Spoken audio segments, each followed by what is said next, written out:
오늘 본문은 누가복음 15장 20절에서 24절 말씀까지입니다. 다 같이 일어서서 15장 20절에서 24절 말씀을 읽도록 하겠습니다. 일어나서 자기 아버지께로 가니라. 그러나 그가 아직 멀리 떨어져 있을 때 그의 아버지가 그를 보고 불쌍히 여겨 달려가 그의 목을 껴안고 그에게 입을 맞추매 아들이 그에게 이르되 아버지 내가 하늘을 대적하여 죄를 짓고 아버지의 눈앞에서 죄를 지었사오니 더 이상 아버지의 아들이라 불릴 자격이 없나이다 하나 아버지가 자기 종들에게 이르되 가장 좋은 옷을 가져다가 그에게 입히고 그의 손에 반지를 끼우고 그의 발에 신을 신기라. 그리고 살진 송아지를 여기로 끌고 와 잡으라. 우리가 먹고 즐기자. 이 내 아들은 죽었다가 다시 살아났으며 그를 잃어버렸다가 찾았노라 하니 그들이 즐거워하기 시작하더라. 기도드리겠습니다. 하나님 아버지, 오늘은 방금 읽었던 누가복음 15장 돌아온 아들, 또 그 아들을 받아주신 아버지에 대해서 함께 말씀을 나누고 교제하려고 합니다. 하나님, 우리를 향한 하나님의 사랑이 얼마나 크고 또 하나님께서 우리에게 베풀어 주시는 자비와 은혜가 얼마나 큰지 또 깨닫게 해주시고 다시 한번 되새기게 해주시고 또 이런 하나님께 늘 감사하고 하나님을 위한 삶을 살도록 결단하는 그런 시간 될 수 있도록 주님 은혜 베풀어 주시옵소서. 감사를 드리며 살아계신 우리 주 예수 그리스도 이름으로 기도드렸습니다. 아멘. 아멘. 예. 둘째 아들에 관한 이야기입니다. 뭐 나는 첫째니까 뭐 둘째 아니니까 뭐 나랑 상관없다 그렇게 생각하지 마시고 첫째는 더 나쁜 놈이죠. 말씀을 대하다 보면 자, 이제 사람들은 모두 이렇게 본성이 악하고 더러운 죄인으로 태어났어요. 그러니까 죄인인 인간은 무슨 행위를 하더라도 심판의 대상이고 완전하신 하나님의 눈에는 전혀 용서의 대상이 아니었어요. 하지만 이렇게 죄인이 진리요 길이요 양들의 문이신 예수님을 통과하게 되면은 죄인은 죄들의 용서를 받고 하나님의 자녀가 되고 하나님은 이제 그들의 아버지가 되어 주십니다. 심판의 대상이었던 사람이 예수님의 은혜로 거듭나서 하나님의 집안에 속한 사람이 되는 거예요. 그리고 예수님 안에서 동료 상속자가 된다라는 겁니다.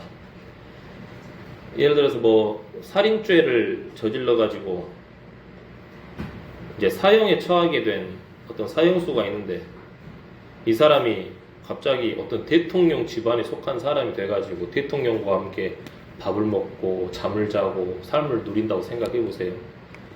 완전 반전이죠. 상상도 못할 일인데 근데 그런 일들이 우리에게 일어났다라는 거예요. 자, 사람들은 이 땅에 살면서 나름대로 배운 지식과 어떤 경험의 틀 안에서 이렇게 원하고 바라는 행복의 조건들이 있겠지만 죄인으로 태어난 사람이 이렇게 복음의 은혜로 거듭나서 하나님의 자녀가 됐다. 사실 이것만큼 기쁘고 행복하고 또 이것과 비교가 될 만한 일들이 이 세상에는 없는 거예요. 여기 모인 우리 모두가 그런 은혜를 입은 사람들입니다. 자, 우리는 이제 성도로서 하늘의 소망을 두고 하늘의 생활 방식을 배우고 따르면서 이 땅을 살아가는 주님의 자녀들이고 주님의 성도들이에요. 근데 여기까지만 우리에게 딱 있으면 얼마나 좋겠습니까? 근데 우리는 동시에 연약하고 완전하지 않은 이 죄성에 길들여진 육체 안에 살기 때문에 이 육체의 영향을 받아서 살아가는 사람들이기도 해요. 그래서 우리가 구원받은 성도의 신분에 걸맞지 않은 마음과 생각을 품고 또 그런 행동과 말을 할 때가 많아요. 또 그러다 보면은 우리 마음이 어떻습니까? 내가 주님의 자녀인데 그로 인해서 많은 어려움과 고통의 시간을 보낼 때도 있다라는 거죠.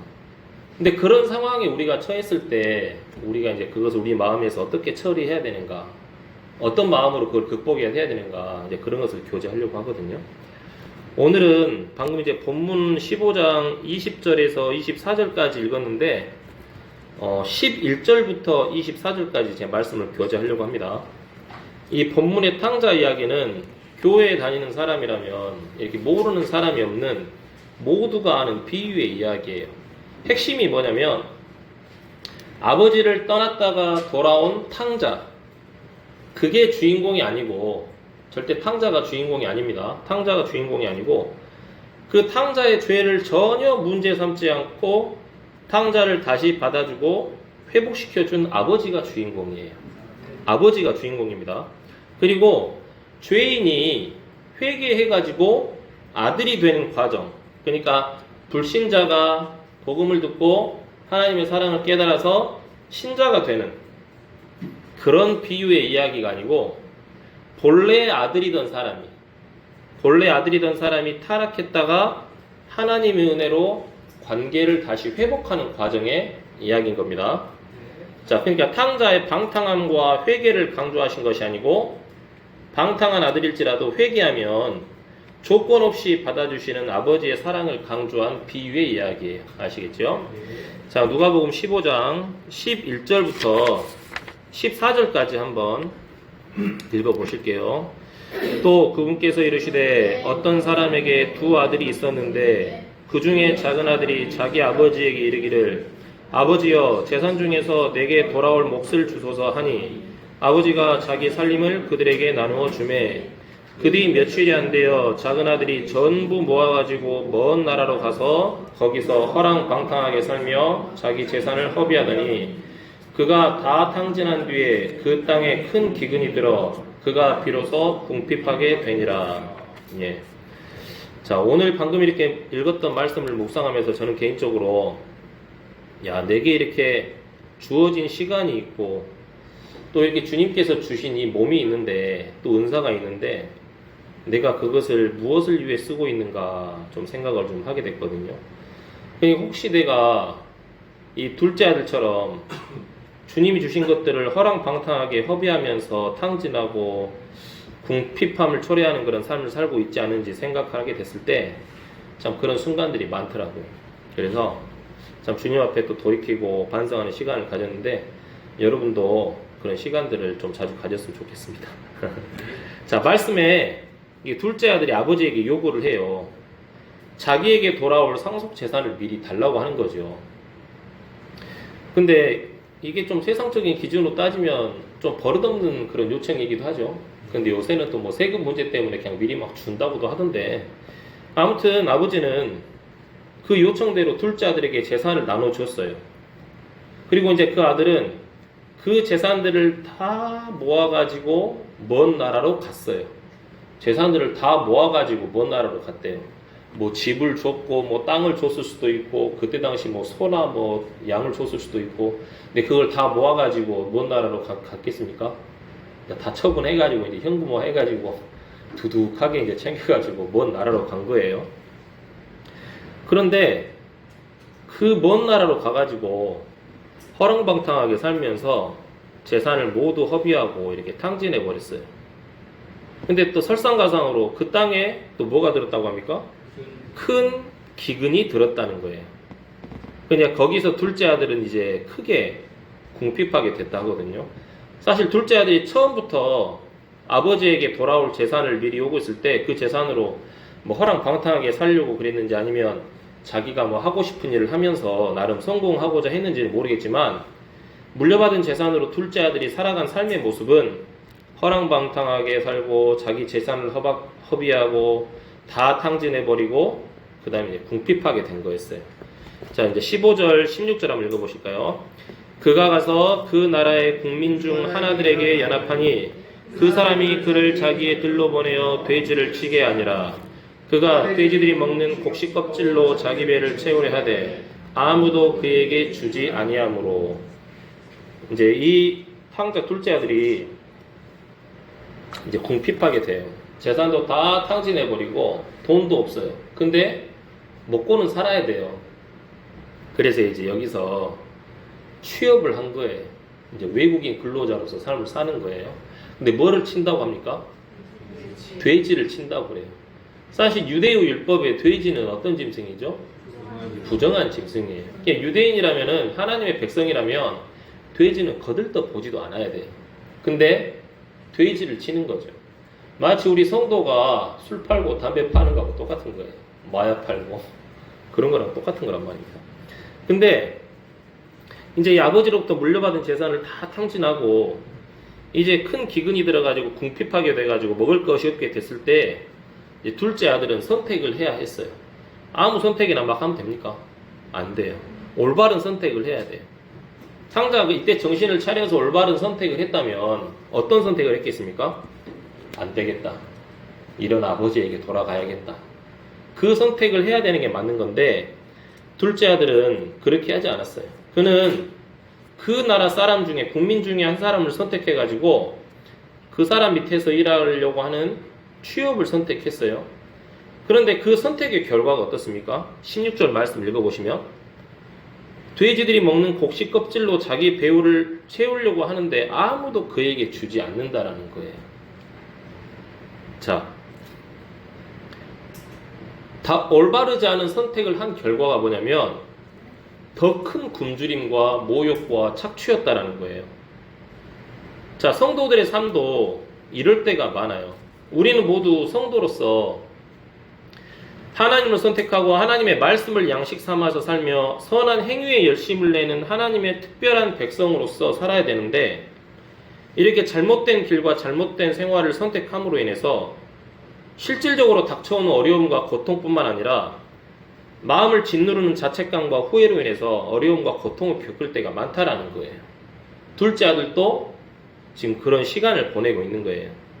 그런데 이제 둘째 아들이 그런 고통의 시간을 보내다가 이제 드디어 이제 정신을 차렸어요. 17절 한번 보실까요? 읽어보실까요? 그제야 그가 정신을 차리고 이르되 내 아버지께는 빵이 풍족하여 나누어 줄 수 있는 품꾼이 얼마나 많은가. 그런데 나는 굶어 죽는구나.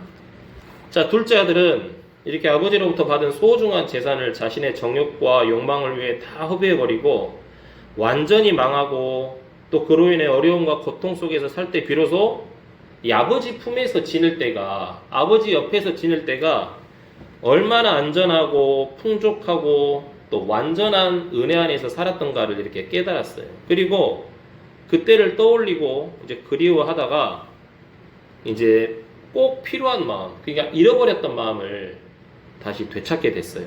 이제 죄를 깨닫고 돌이킨 거죠. 자, 18, 19절 읽어보시면 내가 일어나 내 아버지께 가서 그분께 이르기를 아버지 내가 하늘을 대적하여 죄를 짓고 아버지 앞에 죄를 지었사오니 더 이상 아버지의 아들이라 불릴 자격이 없나이다. 나를 아버지의 품꾼 중 하나로 삼아 주소서 하리라 하고. 자, 이제 둘째 아들은 자기가 이렇게 하늘과 아버지 앞에 도저히 용서받을 수 없는 죄를 지은 것을 깨달았어요. 그리고 아버지의 자녀로 살지 못해도 좋으니까 그냥 아버지 옆에서 품꾼으로라도 살려고 그 마음을 가지고 돌아가야겠다라고 이렇게 다짐을 한 거예요. 그러니까 이것은 어떻게든 용서를 구하는 절박한 어떤 죄인의 모습, 진심으로 회개한 모습이거든요.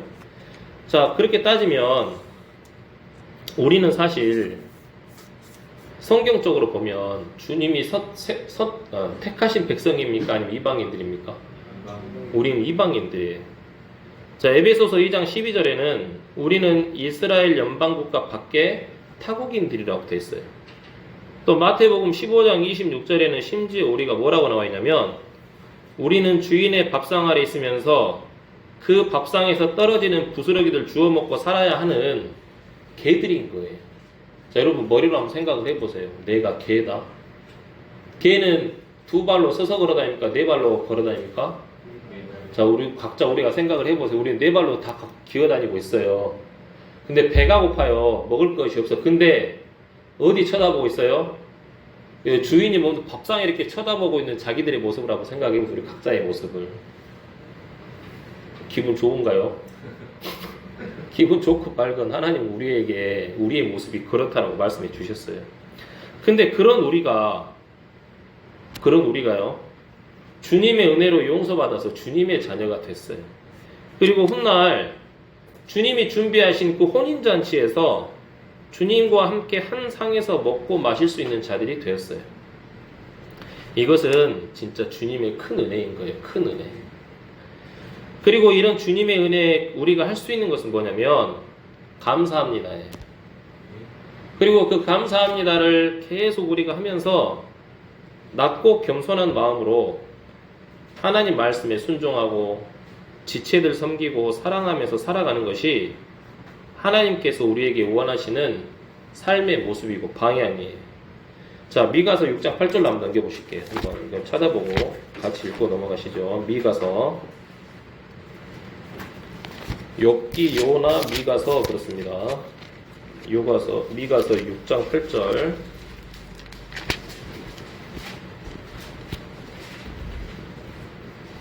읽어보시겠습니다.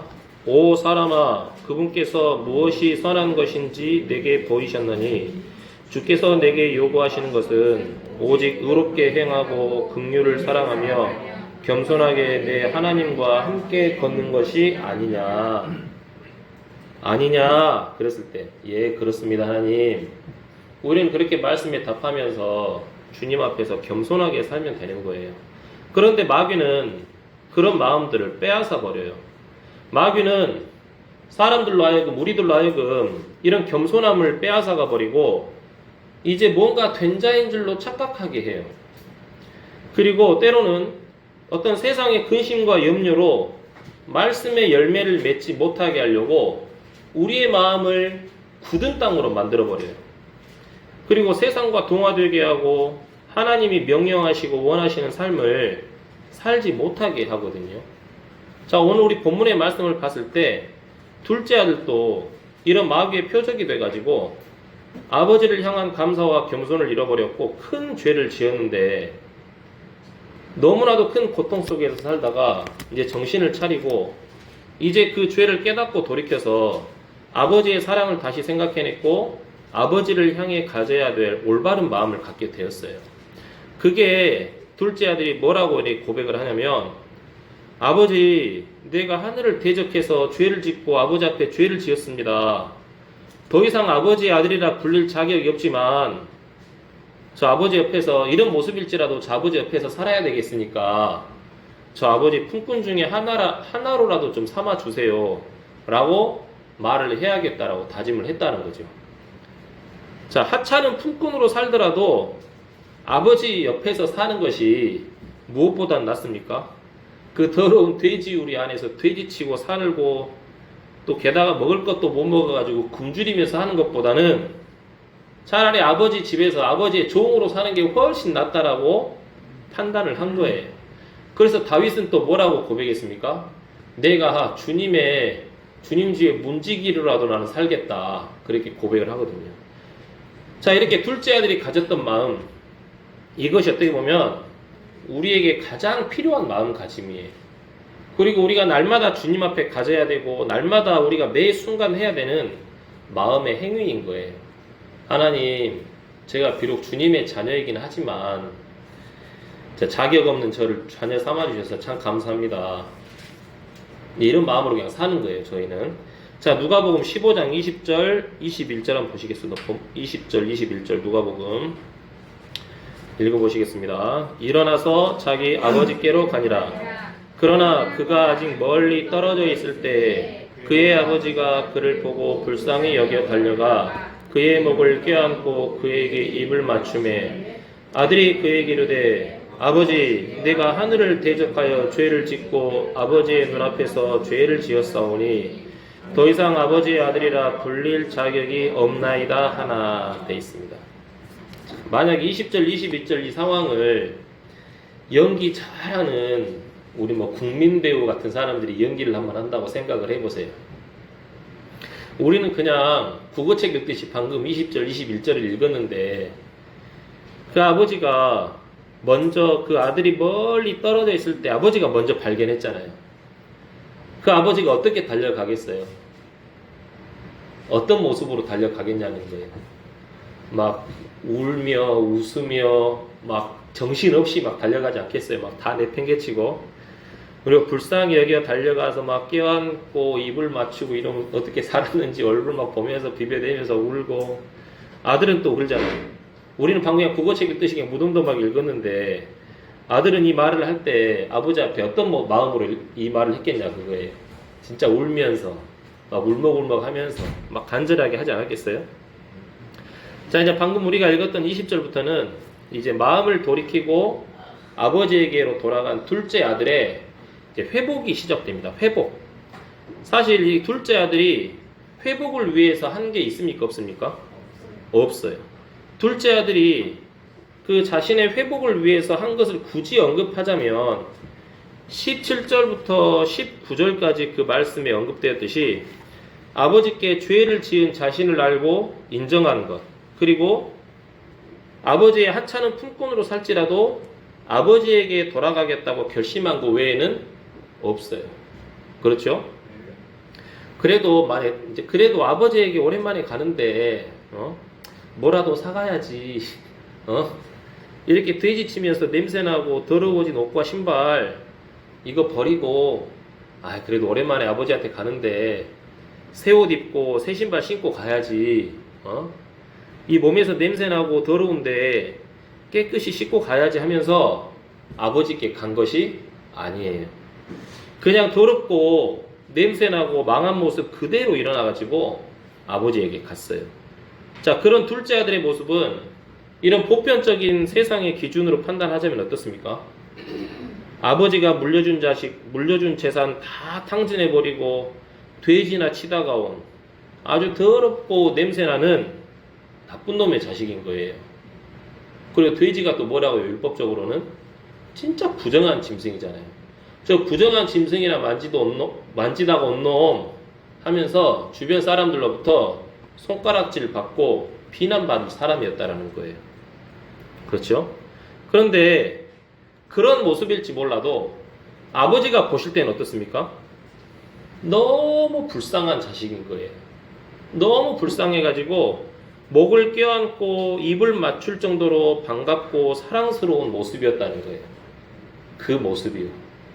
만약에 제 아들이 어디 가가지고 헛짓거리 하다가 다치고 망하고 정말 초라한 모습으로 온다면, 또 여러분의 자식이 그런 모습으로 돌아온다면 여러분 어떻겠습니까? 진짜 속상하겠죠. 대번 모르겠어요. 저 같으면 막 욕을 할 것 같아요. 살리네 죽이네 하지. 결국에는 받아가지고 치료해주고 또 사랑으로 보듬어주고 하겠지만 제 첫 번째 반응은 그럴 것 같아요. 나가서 뭐 해라. 그냥 그럴 정도로 막 욕하고 그럴 것 같아요. 제 육신적으로는. 그런데 이 아버지는 그 아들을 너무 불쌍히 여기고 목을 껴안고 입을 맞추고 그랬어요. 자, 왜냐하면 아버지는 이 둘째 아들의 겉모습과 외모를 판단하는 분이 아니에요. 이 아버지는 그 아들의 마음 속 중심을 보고 이 아들이 드디어 돌이켰기 때문에 이런 모습일지라도 나에게 나왔구나 하면서 그 모습을 더 크게 생각한 거죠. 자, 20절에서 일어나서 자기 아버지께로 가니라. 그리고 21절에서 아버지, 내가 하늘을 대적하여 죄를 짓고 아버지 눈앞에서 죄를 지었사오니 더 이상 아버지 아들이라 불릴 자격이 없나이다 했어요. 자, 우리들의 삶 속에서 우리들의 돌이킴도 이래야 되는 거예요. 자, 이 세상에 완전한 사람도 없고 완전한 성도도 없어요. 사실 누구나 죄로 인해서 또는 어떤 예상치 못할 어떤 사정과 어려움 때문에 또는 하나님이 아닌 다른 것들을 선택한 결과로 인해서 하나님과 상관없이 살아가는 자신을 발견할 때가 참 많아요. 그렇죠? 저만 그런 거 아니죠? 대답을 안 하시죠. 저만 그런 거 아니죠. 근데 그런 순간에 또 어떤 생각도 드냐면 이건 아닌데 하면서도 이건 아닌데 하면서도 그냥 그렇게 살아가는 자신을 또 발견할 때가 많아요. 그럼 더 미치죠. 자, 또 그런데 또 그럴 때 또 어떤 마음도 드냐면은 이 현재 상황을 좀 더 개선시켜보자. 이 상황을 좀 더 좋아지게 나아지게 만들어서 그때 하나님께 돌이키고 그때 나아가자. 또 그런 생각하는 제 자신도 좀 발견하게 되더라고요. 그런데 그렇게 하지 말고 하나님 앞에 솔직해지자는 거죠. 하나님, 현재 제 모습이 이렇습니다. 아버지와 상관없이 살아간 제 모습이 정말 이렇게 형편없고 어떤 많은 어려움과 고통으로 인해서 또는 어떤 욕망과 정욕으로 인해 하나님을 잠시 뒷전에 두고 살아간 제 모습이 이렇게 형편없습니다. 또 하나님, 제 마음이 힘을 잃어버리고 그냥 이렇게 주저앉아 있습니다. 이런 생각은 다 들죠. 근데 여기서 머무를 게 아니라 둘째 아들이 돌이켜서 하나님 앞에 나아간 것처럼, 하지만 하나님, 이런 저를 회복시켜 주시고 새 힘을 주시고 저를 다시 이렇게 세워주실 수 있는 분은 오직 하나님 한 분뿐이기 때문에 이렇게 하나님께 나아갑니다. 매일매일 이렇게 하면서 현재 모습 그대로 하나님께 나가야 된다는 거예요. 왜냐면은 사람이 어떤 최악의 모습으로 있을지라도 그 모든 회복의 능력은 누구에게밖에 없습니까? 모든 회복의 능력은 오직 하나님 한 분에게만 있기 때문에 하나님께 나가야 되는 거예요. 내 모습이 지금 이렇더라도, 내 모습이 지금 내가 생각하기에 하나님께 나가기에는 부족하고 뭔가 더럽고 하나님 앞에 나가기 좀 부끄러운 모습일지라도 나를 다시 회복시켜 주시고 나를 세워 주실 수 있는 분이 누구밖에 없어요? 하나님밖에 없어요. 그러니까 하나님 앞에 가야죠. 그렇죠? 그러니까 둘째 아들은 그런 마음으로 나갔어요. 자, 만약에 사람이 자신의 모습을 어느 정도 회복해가지고 하나님께 나아가고자 한다면 그것은 회복이 아니고 뭐냐면 그냥 꾸밈이에요. 꾸밈. 아시겠습니까? 내가 내 자신을 뭔가 좀 개선시키고 나아지게 해서 하나님 앞에 나아가려고 하는 것은 회복이 아니고 뭐라고요? 꾸밈이라고요. 꾸밈. 자, 둘째 아들은 더럽고 냄새나는 자신의 어떤 망해버린 모습을 자기의 노력으로 어느 정도 개선시키고 고치려는 꾸밈의 행위를 하고 나서 뭔가 갖추어진 모습으로 아버지께 나아간 것이 아니에요. 그냥 아버지를 향해서 온전히 돌이킨 마음, 그것만 가지고 아버지께 나갔어요. 그러니까 비록 완전히 망해가지고 냄새나고 더러운 자신일지라도 그런 자신을 받아줄 수 있는 분은 누구밖에 없다고요? 오직 아버지 한 분밖에 없다는 것을 알기 때문에 아버지께 나갔고, 아버지도 그런 둘째 아들의 마음을 캐치한 거죠. 봤기 때문에 그를 받아들였고 아들의 회복을 위해 일하셨어요. 이것이 바로 마음을 돌이킨 성도들을 회복시키기 위해서 일하시는 하나님의 모습인 겁니다. 자, 누가복음 15장 22절부터 24절까지 읽어보시겠습니다. 아버지가 자기 종들에게 이르되 가장 좋은 옷을 가져다가 그에게 입히고 그의 손에 반지를 끼우고 그의 발에 신을 신기라. 그리고 살진 송아지를 여기로 끌어와 잡으라. 우리가 먹고 즐기자.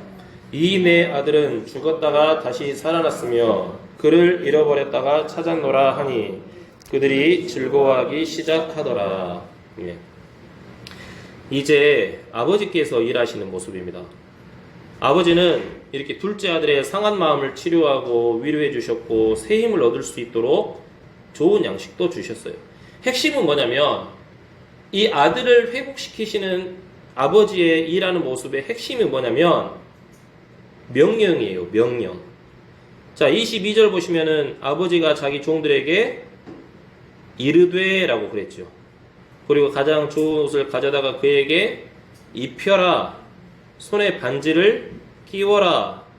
그의 발에 신을 신겨라. 송아지를 여기로 끌고 와 잡아라. 그리고 우리가 먹고 즐기자. 핵심이 뭐냐면, 회복의 핵심이 뭐냐면 아버지의 말씀인 거예요. 말씀. 아버지는 말씀으로 종들에게 명령하여 회복의 일을 하셨어요. 예, 돼지치면서 더러워지고 냄새나는 옷이 아버지의 명령에 의해서 벗겨졌고 대신 가장 좋은 옷이 입혀졌어요. 자, 비록 더럽고 냄새나고 뭐 돼지치면서 때가 잔뜩 묻은 손일지 몰라도 아버지 명령에 의해서 이제 그 손에는 뭐가 끼워졌습니까? 반지가 끼워졌어요. 더럽고 냄새나는 발에는 아버지 명령에 의해서 새 신발이 신겨졌어요.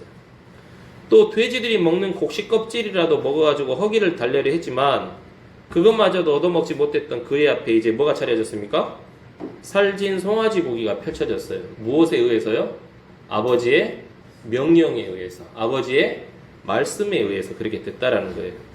또 타국에서는 쫄딱 망해가지고 돼지나 치는 하찮은 사람으로 여겨졌어요. 아무도 거들떠보지 않는 그냥 돼지나 치는 사람, 진짜 하찮은 사람으로 여겨졌지만 아버지 집에 오니까 어떻습니까? 그 돌아온 둘째 아들 덕에 아버지 명령에 의해서 주변의 많은 사람들이 함께 먹고 즐길 수가 있게 됐다라는 거예요. 아버지는 이렇게 둘째 아들을 이렇게 회복시켜 주셨다는 겁니다. 자, 여러분, 우리는 항상 순탄한 길을 걸을 수 없고 항상 좋은 일만 만날 수 없고 기쁘고 감사한 일만 있을 수가 없어요. 여러 모양의 사정과 어려움으로 고통에 빠질 수도 있고 또는 죄에 빠져가지고 세상과 동화돼서 헤어나지 못할 수도 있고, 그런데 하나님은 그런 우리를 보고 가만히 계시고 싶어 하실까요? 여러분, 자식이 아프면 그래, 한숨 자라. 지금도 아프냐? 한숨 더 자라. 며칠 지났어. 또 아프냐? 그래, 좀만 더 자라. 그럽니까? 회복시켜 주려고 뭐 합니까? 병원 데리고 가고 약 먹이고 급하면 응급실이라도 막 가고 그렇잖아요. 그렇죠? 그러니까 우리가 이렇게 믿음 없이 힘을 잃어버리고 좌절하고 주저앉아 있는 모습을 보면 하나님은 우리를 향해서 어떤 마음을 갖고 계셔요? 그래, 좀만 더 그렇게 살아봐라. 그렇게 하지 않으셔요. 하나님은 당장이라도 우리를 회복시켜 주시고 싶어 하셔요. 근데 뭐가 먼저 있어야 되냐면은, 먼저 나의 이런 모습을 있는 그대로 받아주시고 회복시켜 주실 분은 아버지 하나님 뿐이다. 하나님께 나가자. 이런 결단이 있어야 된다는 거죠. 순서가 그렇다라는 거예요. 사실 감당하지 못할 어떤 어려운 형편에 처하면 정말 다 놓아버리고 싶은 심정이 들고 자포자기 해버리고 싶은 마음이 들 때도 있어요. 그런데 그런 어려움과 고통을 겪는 누군가가, 성도가 하나님께 나가지 않고 좀만 더 나중에, 좀만 더 나아지면 하면서 여전히 그 상황에 머물러 있으면서 하나님께 나아가지 않으면 그게 어떤 상황과 같냐면, 둘째 아들이 돼지 우리 안에서 배가 고파서 돼지들이 먹는 곡식 껍질이라도 얻어 먹으면서 이렇게 살아보려고 발버둥 치지만 아무도 그에게 먹을 것을 주지 않는 상황, 그 상황과 별반 다를 게 없다라는 거예요. 나의 상태가 이렇고 나의 어려움이 있고 나의 마음과 형편이 이렇게 어렵고 주저앉아 있는데 내가 결단을 내려서 하나님께 나아가지 않는 것은 둘째 아들이 돼지 우리 안에서 그냥 허덕이면서 배고픔에 발버둥 치는 모습과 똑같다라는 거예요. 그렇지 않습니까? 하지만 하나님은 이렇게 자신의 죄를 돌이키고 나오는 자들을 아름답게 완전하게 이렇게 회복시켜 주십니다. 또 하나님은 하나님을 믿고 신뢰하는 자에게 차별 없이 은혜를 베풀어 주셔요. 그런데 더 감사한 사실이 뭐냐면 그 하나님께서 절대로 변하지 않으신다는 거예요. 이렇게 둘째 아들이 지금 비유잖아요. 하나님은 이렇게 성도들을 회복시켜 주시고 싶어 하셔요. 그런데 이 비유가 시대가 지나면서 바뀐 세상의 분위기에 따라서 이렇게 회복시켜주는 아버지가 변합니까? 절대 변하지 않아요. 지금 2025년입니까? 24년인가요? 죄송합니다. 2100년이 돼도 이 아버지는 변하지 않으셔요. 2200년까지 이 세상이 유지될지는 모르겠지만 3000년이 돼도 그때도 만약에 성도들이 있다면 그 성도들을 회복시켜 주시고자 하는 하나님의 이 마음은, 이 말씀은 절대로 변하지 않아요. 그 사실이 너무도 감사한 거예요. 제가 사실 여기 비록 이 단상에 서서 여러분 앞에서 말씀을 선포하고는 있지만 제 깊은 마음으로, 그러니까 쉽게 말해 속으로 생각하고 말하고 행하는 것들, 때로 속으로 생각하고 말하고 행하는 것들은 진짜 말로 표현하기 어려울 정도로 좀 더럽고 부끄러운 것들이 많아요. 보여드리진 않겠습니다. 보여드릴 수도 없고 사실 부끄럽고 참 더러운 것들이 많아요. 그러니까 여기 서 있기에 합당한 사람이 사실 전혀 아니에요, 사실요. 근데 이런 제가 할 수 있는 게 뭐냐면 수십 번이고 수백 번이고 하나님 앞에서 저의 죄를 고하고 돌이키고 반성하는 것 외에는 없어요, 사실. 저는 제 자신을 향해서 자주 이런 말을 하거든요. 여러분에게 하는 말이고 저한테 하는 말이에요. 오해하시면 안 돼요. 뭐라고 하냐면 진짜 너무한다. 너무해. 너 진짜 형편없다. 너 진짜 하나님 자녀라면서 너 생각하고 말하고 행동하는 게 뭐냐 그게. 제가 제 자신에게 그렇게 말을 해요. 진짜 너 하나님 자녀인데 너 그렇게 사는 게 맞냐 너? 근데 또 하나님은 또 두렵고 무서워서 또 죄는 용서받고 싶어? 그래서 허구한 날 반복해서 하나님께 자백하고 용서받고 자백하고 용서받냐? 제가 그래요. 제 자신에게. 근데 용서받으면 뭐해? 또 그렇게 할 거면서 또 용서해달라고 자백하면서 또 낮고 겸손한 척 하려고? 너 좀 너무 가증스럽지 않냐 너? 너 양심 있냐? 하나님께 그만 나가라. 하나님도 너 때문에 피곤하다 피곤해. 그냥 그렇게 살아. 제 자신에게 저 자주 이런 말 하거든요, 사실. 근데 그렇게만 이 말만 하고 끝나면 됩니까? 안 됩니까? 네. 근데 이런 생각도에 또 이런 말도 또 제 스스로에게 던져요. 우리 요즘 학생들 말, 그럼 어찌라고? 아니 그럼 어떻게 하라고? 내가 구원받은 성도인데 내가 이런 상황에서 하나님과 관계 회복을 위해서 아무것도 하지 말고 그냥 이렇게 가만히 있어? 아니 하나님 말고 이런 나를 받아줄 수 있는 분이, 또 나를 용서해주고 또 나를 받아주실 분이 세상에 또 있어? 나에게 이렇게 넘치는 자비와 은혜를 베풀어 주실 분이 하나님 말고 또 있어? 내가 하나님 아버지께 나가서 내가 자녀로서 잘못된 삶을 산 것에 대해서 솔직히 고백하고 내를 구해야지. 하나님 회복시켜주는 거 외에 또 뭐 다른 거 더 좋은 방법 있어? 이런 말도 또 저에게 던져요. 그러니까 누가 보면 정신병자가 하는 대화. 근데 이제 어느 정신병자가 혼자 하는 대화가 아니고 제 안에서 일어나고 있는 저의 옛사람과 새사람의 대화인 거예요. 제가 부끄러운 과거지만 고백을 하자면 저희 자매한테는 이야기 했을 거예요. 제가 군대 갔다 와서 대학교 2학년 때인가 4학년 때인가 제가 지금처럼 성도로서 살진 않았어요. 성도 전의 삶입니다. 이해해 주십시오. 성도였을 때 그렇게 산 게 아니고 카드 빚을 좀 졌어요. 그때는 신용카드 아무나 만들어줬거든요. 그때가 이제 또 IMF 때문에 엄청나게 또 막 사람들 카드빚 때문에 막 자살도 많이 하고 사회적으로 문제가 많았을 때 이제 카드빚이 좀 있었는데 그거를 이제 카드 고지서가 그때는 뭐 모바일로 받으실래요 어쩔래요 그런 것도 없어요. 무조건 집으로 날라와요. 집으로 날아오면 제가 그 고지서 딱 받아가지고 몰래 처리하고 막 돌려받기 하고 막 그랬는데 어느 날은 그걸 아버지가 보셔버렸어요. 근데 이제 아버지는 평생 이렇게 고생하시고 또 남에게 빚지는 것을 정말 이렇게 싫어하셨고 또 그때 막 뉴스에 카드빚 때문에 막 자살하는 사람들 이야기, 또 아버지도 살기가 얼마나 팍팍하셔요. 근데 그때 제가 카드빚을 진 거죠. 근데 또 뭐 공부하느라고 책 사느라고 그랬으면 모르는데 카드 사용 내역이 나오잖아요. 막 이상한 데가 있으니까 아버지가 그때 처음으로 저를 이렇게 얼굴에 뺨 때리시더라고요. 근데 이제 그때 아버지가 제 앞에서 처음으로 우셨어요. 내가 어떻게 살아가는데 내가 너를 얼마나 걱정하면서 막 챙겨주고 막 하는데 하면서 우셨어요. 근데 이제 제가 그때 저도 눈물이 나더라고요. 근데 이제 어떻게 죄송합니다, 죄송합니다 해야 되는데 그때는 그런 분위기가 아니었어요. 그래가지고 제 방에 들어가가지고 이제 후회하고 자책하면서 그냥 밤을 지샜어요. 근데 잠이 옵니까? 잠이 안 오죠. 그래가지고 그날 아침 일찍이 아버지 얼굴 나보기가 나왔어요. 근데 이제 식탁에다가 편지 써놓고 나왔죠. 진짜 죄송하다고. 정말 죄송하다고.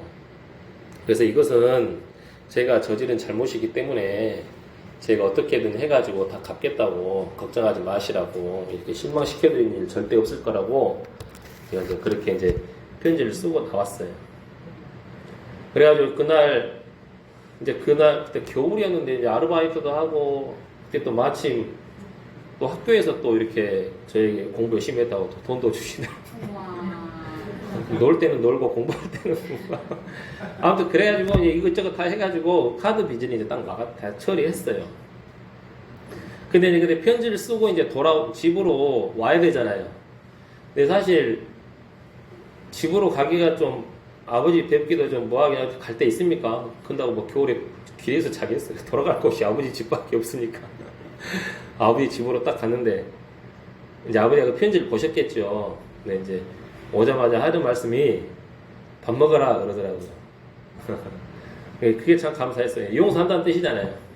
그래서 이제 그렇게 이제 그런 거예요. 내가 아버지 자식이라고 해서 내가 막 산다고 해서 아버지께 잘못했습니다 안 하고 막 살 수 있습니까? 그렇죠.